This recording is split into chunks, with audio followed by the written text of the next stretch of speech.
नोएडा की एक बहुमंजिला सोसाइटी में एसी फटने से भीषण आग लग गई, जिससे कई फ्लैट आग की चपेट में आ गए। मामला नोएडा के सेक्टर 100 के लोटस सोसाइटी का है।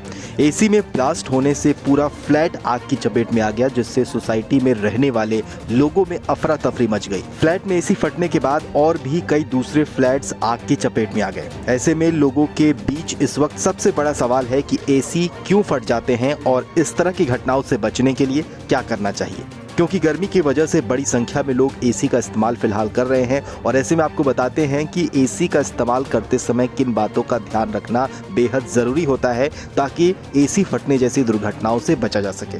क्योंकि एसी फटने जैसी ये पहली घटना नहीं है, बल्कि इससे पहले भी बीते बुधवार को ही नोएडा से सटे गाजियाबाद के इंदिरापुरम में भी एक फ्लैट में एसी फट गया था। एसी फटते ही घर में आग लग गई। गनीमत ये रही कि कोई भी इसमें हताहत नहीं हुआ। दमकल विभाग की कड़ी मशक्कत के बाद करीब 1 घंटे बाद आग पर काबू पा लिया गया।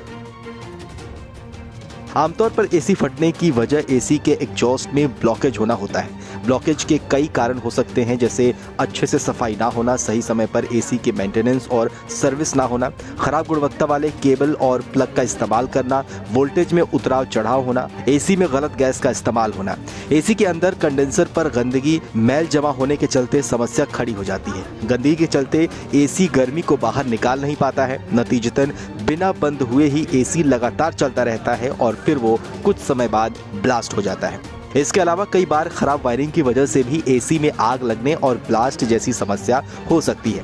वायरिंग में इस्तेमाल किया गया तार, प्लग, सॉकेट और सर्किट ब्रेकर अच्छी गुणवत्ता के अगर नहीं हो तो इस कारण भी एसी में आग लग सकती है। ऐसी किसी दुर्घटना से बचने के लिए एसी में अच्छे सामान का इस्तेमाल किया जाना आवश्यक है। इसके अलावा कई जगहों पर वोल्टेज के कम या फिर ज्यादा होने से यानी पावर फ्लक्चुएशन की समस्या रहती है और एसी में लगातार पावर फ्लक्चुएशन की वजह से भी आग की समस्या हो सकती है। इसलिए ऐसे इलाकों में इस तरह की समस्या अगर होती है तो इससे बचने के लिए स्टेबलाइजर का इस्तेमाल करना जरूरी होता है। कई बार एसी के कंप्रेसर में गलत गैस का इस्तेमाल भी इस तरह की समस्या पैदा करता है।